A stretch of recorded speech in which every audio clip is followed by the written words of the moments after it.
Módulo 10, la clase 2, eh, y en esta clase 2 vamos a ver la tarea de ser testigos.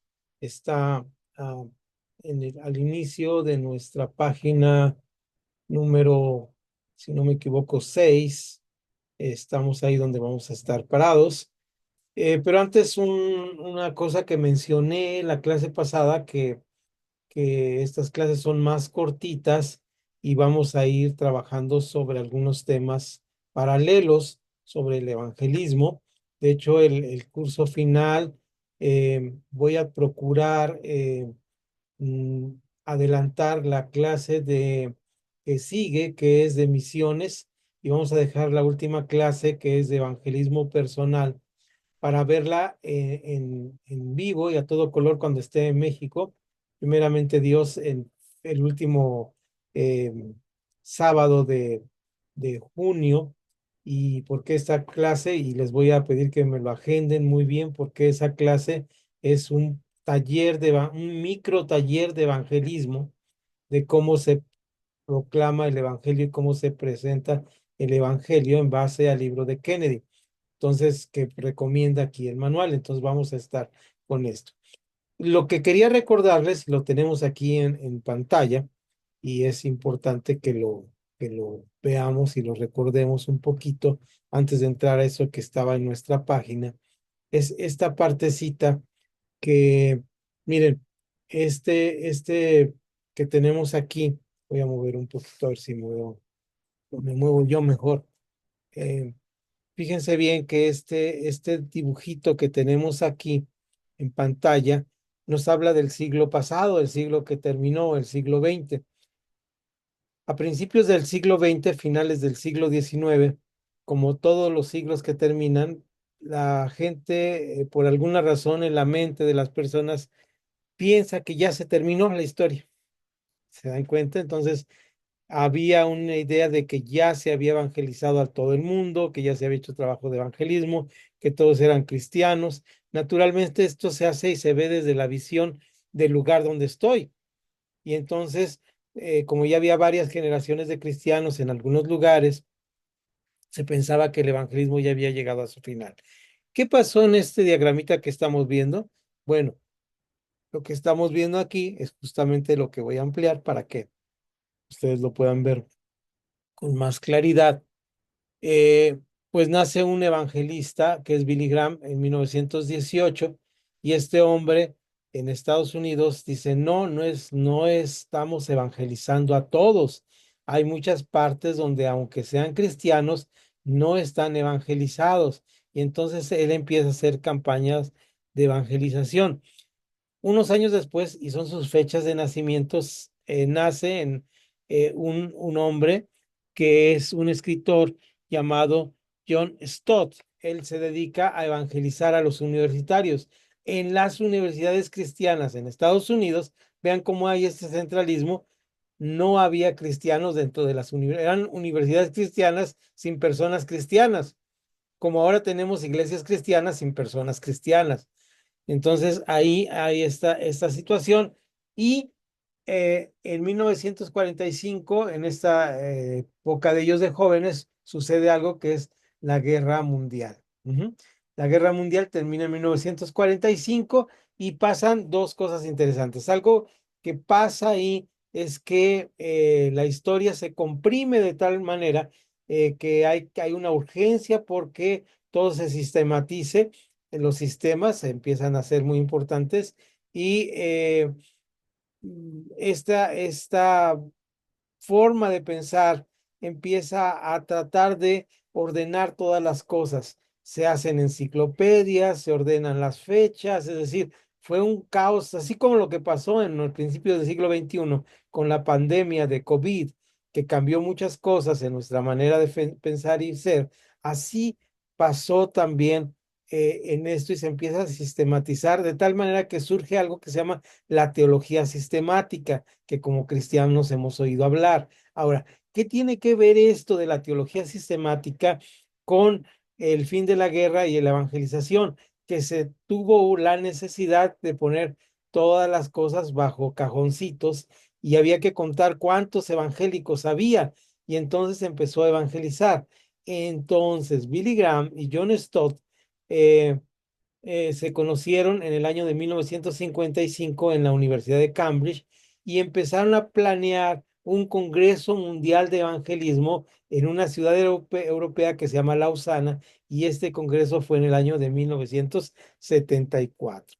¿Qué importancia tiene esto para nosotros? Miren, esta importancia es muy interesante porque la concepción de evangelismo de ahí en adelante cambió. Ahora era necesario evangelizar. Ujú. Ahora era necesario evangelizar. Antes, ¿cómo se evangelizaba? Muy sencillo. Las gentes cristianas tenían a sus hijos y esos hijos que eran cristianos tenían a sus hijos que eran cristianos, y era la manera de evangelizar. Por eso no había esto que estamos viendo aquí, que está en esta presentación que vamos a ver a continuación. La voy a ir parando varias veces para que ustedes platiquen conmigo, para que no sea tan aburrido, pero vamos a ponerla como portada y luego ya me regreso a hablar con ustedes del manual. Entonces, en esta presentación que tenemos aquí, voy a dejar de transmitir esto de la línea del tiempo del siglo XX y vamos a la cámara normal, que es la que tenemos ahí. Y vamos ahora sí a esta presentación, que ya los veo a ustedes. Y aquí está,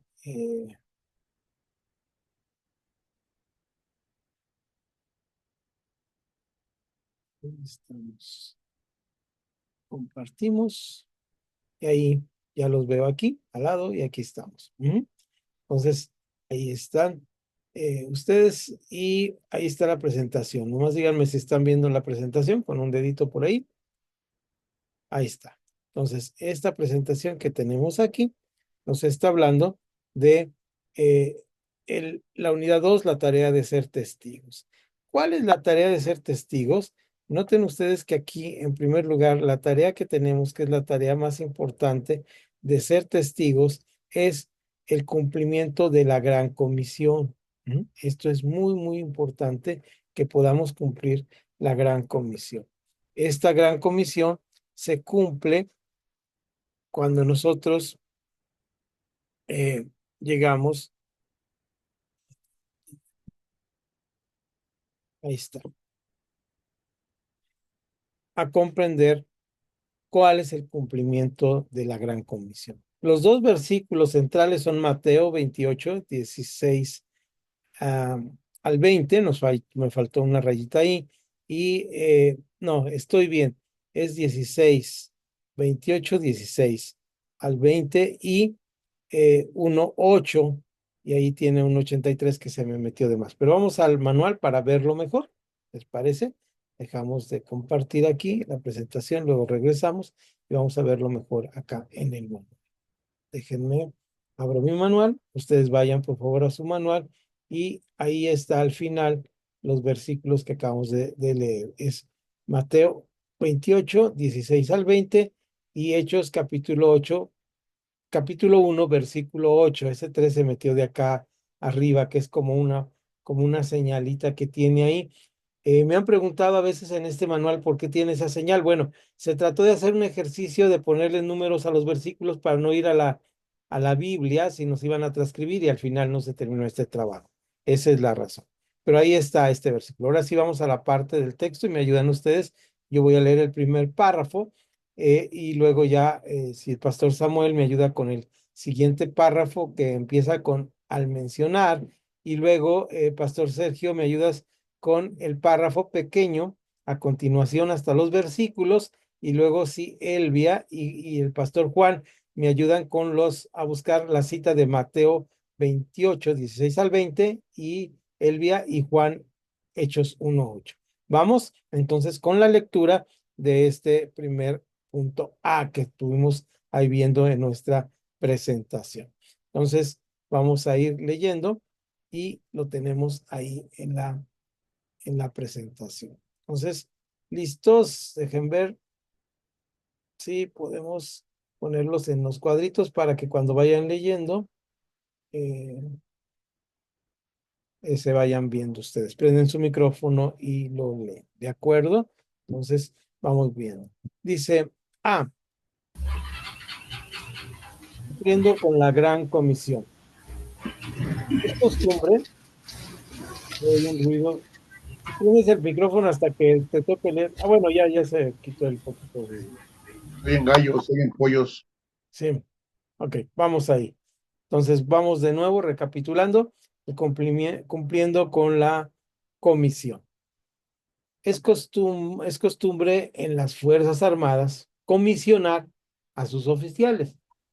En algunos países, los oficiales reciben su comisión, su ordenamiento del Congreso de la Nación, mientras que en otros lo hacen del presidente de la República, conjuntamente con el ministro de Defensa. Esta comisión indica que el comisionado forma parte de las Fuerzas Armadas, recibe autoridad para ejercer sus funciones y que desde ese momento está al servicio de su país. En la antigüedad, la comisión se daba a través de juramento. Se llama esto sacramentum. Era un sacramentum en latín. Por eso hablamos de los sacramentos. Recuerdan ustedes que a veces se habla de los sacramentos para los romanos y un mandate otorgado por el emperador. Siguiente, por favor, Pastor Samuel.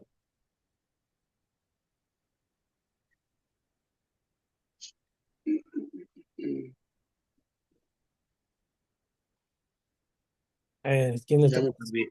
Ok, mencionar las palabras comisión o mandato. Nos viene a la mente los pasajes mencionados por Jesús a sus discípulos en Mateo 28:19. Por tanto, id a ser discípulos a todas las naciones, bautizándolos en el nombre del Padre y el Hijo y el Espíritu Santo. Y en Hechos 1:8, y me seréis testigos en Jerusalén, en toda Judea, en Samaria y hasta lo último de la tierra. En ambos versículos encontramos el fundamento que lleva al cristiano a dar testimonio y es el mandato o comisión que recibe, haciendo uso de su autoridad. Jesús, el Hijo de Dios, en su carácter de Señor de los señores, dejó un claro mandato para sus seguidores, una orden, una comisión que especifica la comisión a ejecutar. Pastor Elvia, ¿nos ayuda con la lectura de ese parrafito pequeño y las lecturas, por favor? Y ahorita le pedimos ese micrófono. Ya lo debajo. A continuación. Conti- A continuación veremos algunos aspectos que hacen a esta comisión basados en los versículos de Mateo 28:16. ¿Este, no? ¿Sí? De hecho, señor. Yo no lo tengo. ¿Sí? No, aquí no hay que leerlo esto. Para cumplir con la comisión es necesario estar en el lugar correcto, pero los 11 discípulos se fueron a Galilea, al monte donde Jesús les había ordenado. Ok, hasta ahí, 28:16. Ahora sí, Pastor Sergio, ¿nos ayudas con la letra B?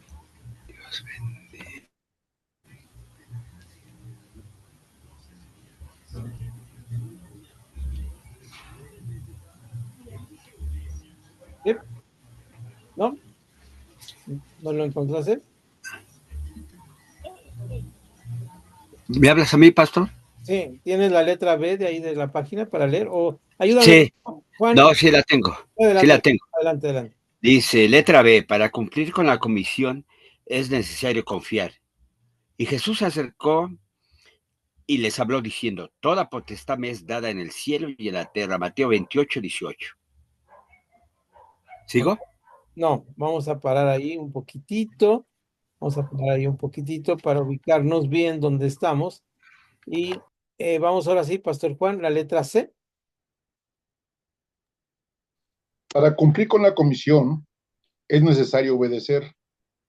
Por tanto, id y hacer discípulos a todas las naciones, bautizándolos en el nombre del Padre y del Hijo y del Espíritu Santo. Mateo 28:19. Ok, y léame de una vez la D y luego recapitulamos las tres letras.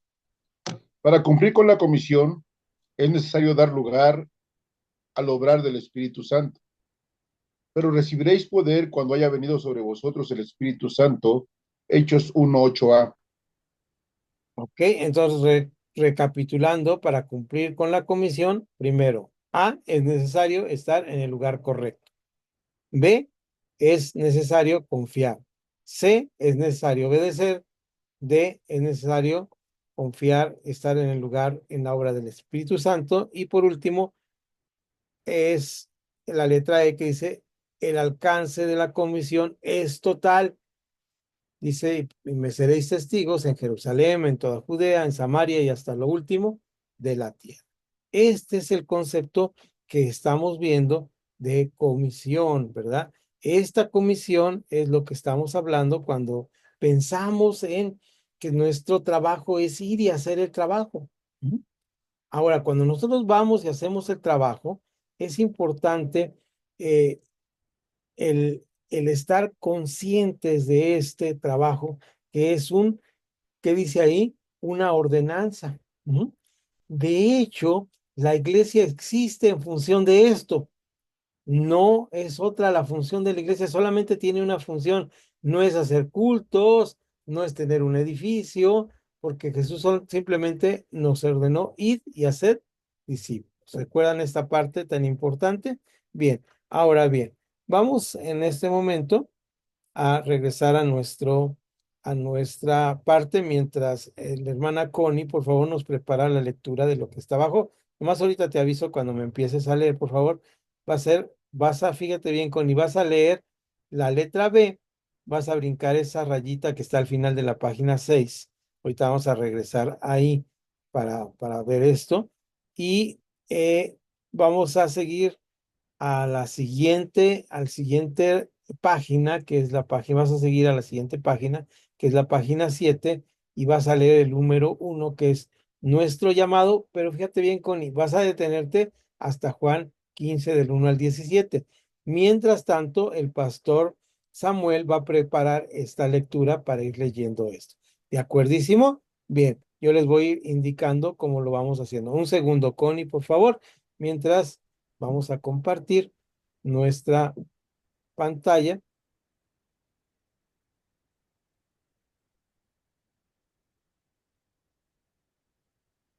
y vean ustedes que ya pasamos la letra A y ahora vamos con la letra B. Por favor, Connie, puedes ir leyendo hasta lo que te indiqué. Letra B. El llamado, me indiqué, perdón. Ya, adelante, todo, adelante, sí. El llamado y el mandato del cristiano. Los mencionados más arriba nos permite entender que los hijos de Dios tenemos una misión que cumplir y que contiene dos aspectos que nos ayudan a desarrollar la comisión que hemos recibido. Luego está el 3, un 3 chiquito, le leo No, este. ese no, brinca a la siguiente página.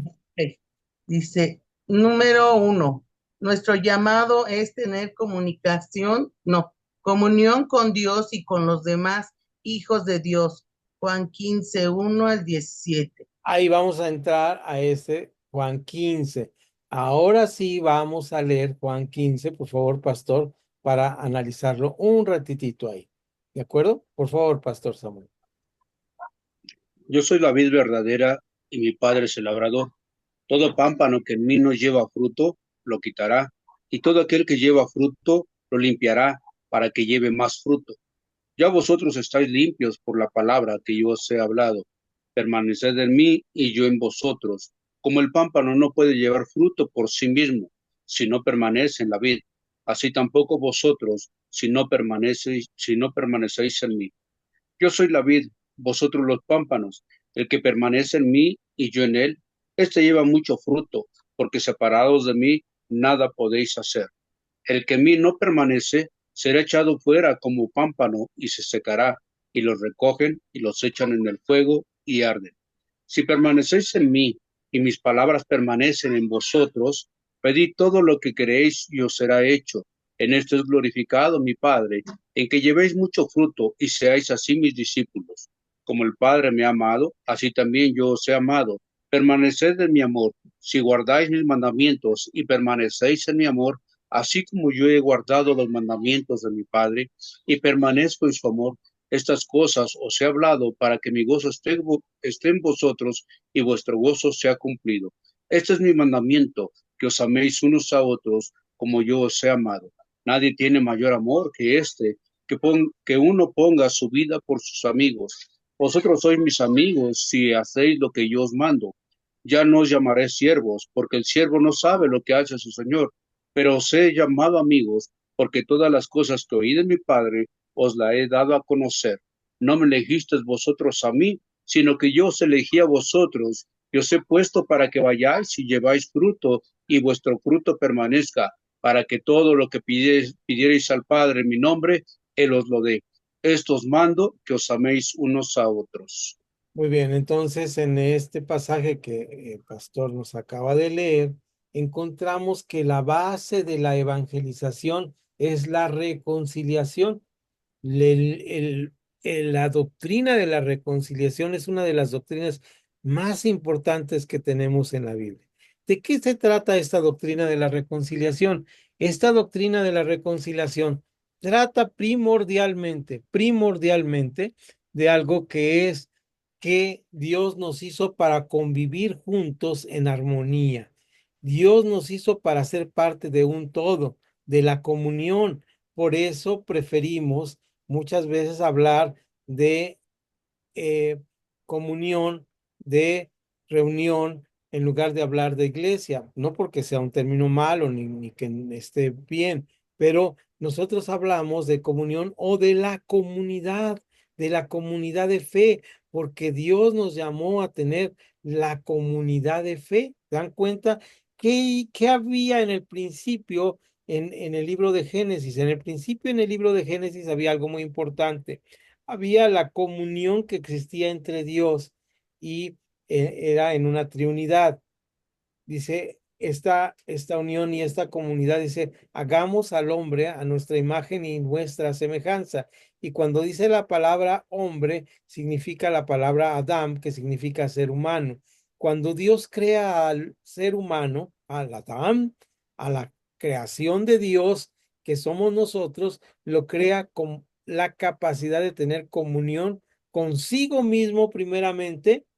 Luego, la capacidad de tener comunión con otro igual a él, pero diferente, que sería el otro Adán o el Adán diferente o el varón y la varona, como lo dice el libro de Génesis, y además lo crea con capacidad de tener relación con lo que lo rodea la naturaleza y sobre todo esta relación consigo mismo, con el otro igual pero diferente, y con la naturaleza te hace tener una comunión correcta con Dios. A esto se le llama la comunión. Es decir, la fe se manifiesta dentro de la comunidad de fe. Nosotros hablamos de la comunidad de fe y el ser humano está hecho para vivir en comunidad. ¿Cómo es que el ser humano, y esto no lo dice la Biblia solamente, todas las ciencias sociales lo dicen, cómo es que llega a su máximo desarrollo, a su plenitud, cuando tiene comunión con los otros, cuando es un ser gregario que es capaz de vivir en paz con las demás personas? Por eso aquí en el manual, vamos a rápidamente abro el manual y leemos esta parte ahí donde quedó Connie. Dice, en la comunión con Dios, el cristiano se desarrolla a la medida en que está relaciona a la medida en que esta relación se hace más profunda, nos permite dar frutos y tener una vida exitosa. Lo que les está hablando, la plenitud se da en la comunión. Esto lo dice San Juan capítulo 15, por ahí lo leyó el pastor, versículo 6. Es decir, tener comunión los unos con los otros, estar pegados a la vid verdadera, que está caracterizada por el amor a los demás y la obediencia a Dios, que nos permite conocer su voluntad. ¿Cómo conocemos la voluntad de Dios? Pues a través del otro, en la comunión que tenemos los unos para con los otros. ¿De acuerdísimo? Esta es la manera en que tenemos comunión los unos para con los otros. Vamos a la parte B de esto. Leyó Connie, leyó Pastor Samuel. Ayúdame, por favor, Sergio, con la letra B. Todo el párrafo completo. Sí. Dice, letra B. es predicar y dar testimonio. Aunque parezcan sinónimos, la predicación y el testimonio, martureo de Strong 3140, son acciones diferentes que se complementan en el momento de cumplir con nuestro llamado. Al predicar estamos comunicando una palabra de verdad. Al testificar estamos hablando acerca de lo que Dios hizo en nuestra vida. Después subió al monte y llamó así a los que él quiso y vinieron a él. Y estableció 12 para que estuviesen con él para enviarlos a predicar. Marcos 3, del 13 al 14. Pero recibiréis poder cuando haya venido sobre vosotros el Espíritu Santo, y me seréis testigos en Jerusalén, en toda Judea, Samaria y hasta el último de la tierra. Hechos 1:8. Gracias. Vean ustedes aquí en lo que acaba de leer Sergio, algo muy importantísimo. Esto súper importante es que él nos llamó a ser testigos. Ahí nos da la referencia al diccionario griego, que es el diccionario de Strong, que tiene todas las palabras en griego por número. Creo, me dijo un hermano que estaba ya en internet y que lo podía revisar usted. Entonces estaría muy bueno tener este dato, lo voy a conseguir para ustedes. La palabra que menciona ahí es una palabra muy interesante, es la palabra que se usa en griego para la palabra testigo, y es la palabra Martín, como el señor Martín, que lo tenemos como mártir en español, ¿verdad? La palabra Martín es la palabra testigo. Y me seréis testigos, dice, y me seréis Martín, ¿verdad? O como está escrito ahí, porque se escribe, o en los fonemas que utiliza, es el, el matureo, el mártir, ¿verdad? Ese matureo o mártir es la misma palabra que testigo. En griego la palabra testigo se dice mártir y en español la palabra mártir significa testigo. ¿Por qué era esto? Porque los primeros cristianos se caracterizaban con este símbolo de mártir. Hay un precioso libro de cómo empieza la evangelización en el siglo XVI, y esta evangelización empieza precisamente con aquellos hermanos que leyendo la escritura obedecen y se bautizan, y entonces los que no creían en esto los bautizan, pero los dejan abajo del agua, ¿verdad? Y los convierten en mártires. Fueron las primeras personas que se bautizaron después de 1000 años en un bautismo por inmersión o por agua, no necesariamente por inmersión, por agua. Este libro se llama El espejo de los mártires, es un libro interesante.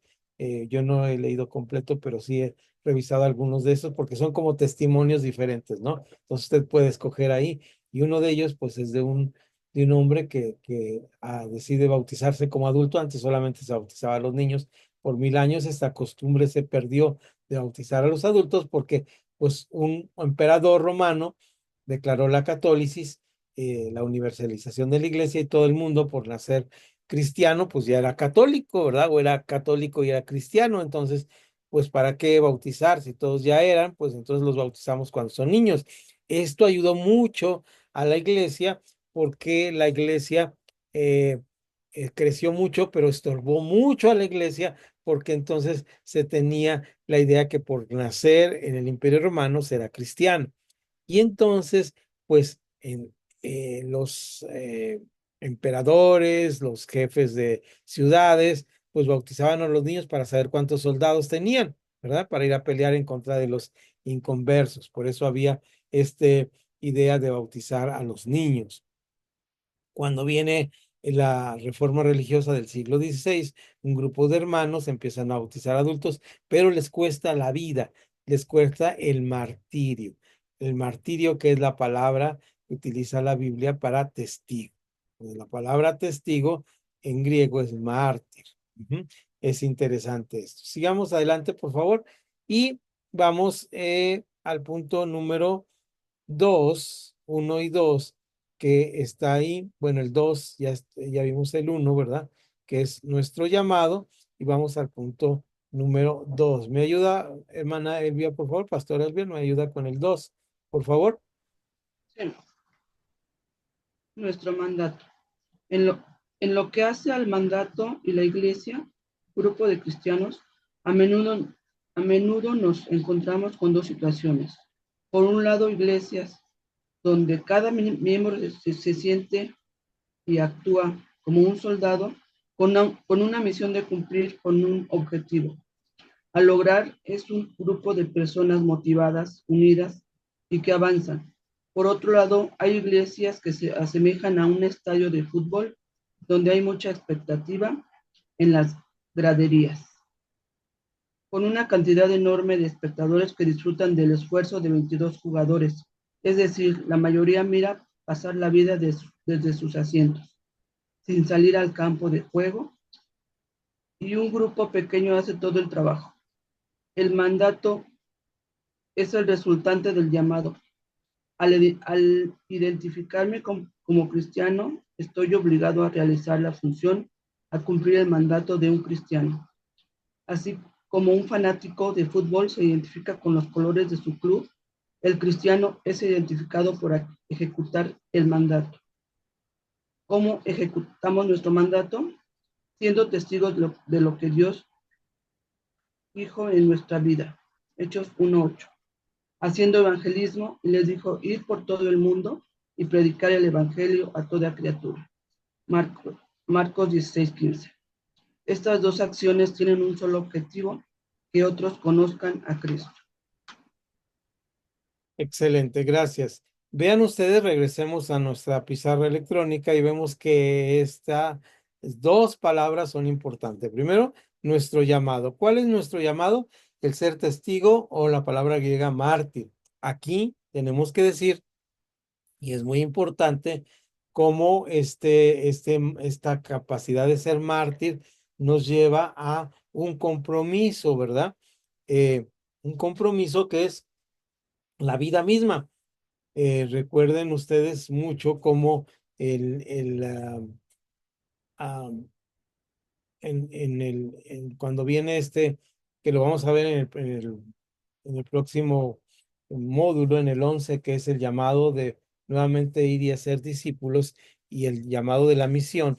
Los misioneros que van a los países lejanos en el siglo XIX, como eran los viajes en barco y tenían que llevar todas sus cosas, les pedían que llevaran su féretro para ser enterrados. Imagínense que usted lo mandan de misionero y dice, pero compre de una vez su cajoncito, porque ese era el trabajo del misionero, ¿no? Entonces, es difícil esta parte, era un compromiso total de eso, ¿no? De hacer misión y de estar trabajando en este sentido. De tal manera que ahora sí vamos a ir a la última parte de nuestro manual. Con esto terminamos aquí, aunque vamos a dejar la grabación porque es todo el material, pero vamos a seguir en algunas preguntas. Simplemente es la letra C, que es muy interesante, y esta letra C tiene que ver justamente con esta parte que tenemos aquí, que dice razones del incumplimiento del mandato de Cristo. Es decir, hay un incumplimiento del mandato de Cristo. Algunas de las razones por las que los cristianos no cumplimos con el mandato de Cristo son, y aquí tenemos tres razones, y ahorita después que dejemos de grabar, vamos a discutir si esto es así o no. Así que pongan mucha atención y vayan pensando si el manual tiene razón o no tiene razón. El miedo al rechazo, pasar vergüenza, no saber qué decir. Ese es la inciso A. El inciso B, falta de comprensión de que el mandato de Cristo es para todos los creyentes y que su cumplimiento no es opcional. Ahorita vamos a hablar del tema. Letra C, la pérdida de la noción de la eternidad del Evangelio. Es decir, se piensa que el Evangelio simplemente es un estilo de vida, un estatus, una religión, pero no se está pensando en el mandato de la eternidad. Que somos finitos y que tenemos que pensar en la eternidad. ¿Se dan cuenta ustedes cómo este es el punto que tenemos aquí que discutir? es interesante, ¿no? Entonces, vamos a ir hablando sobre esto en la siguiente tiempo en discusión.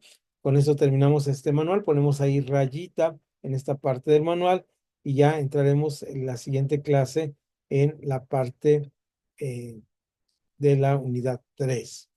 Por ahora vamos a pausar nuestra clase. Va a ser una clase más cortita.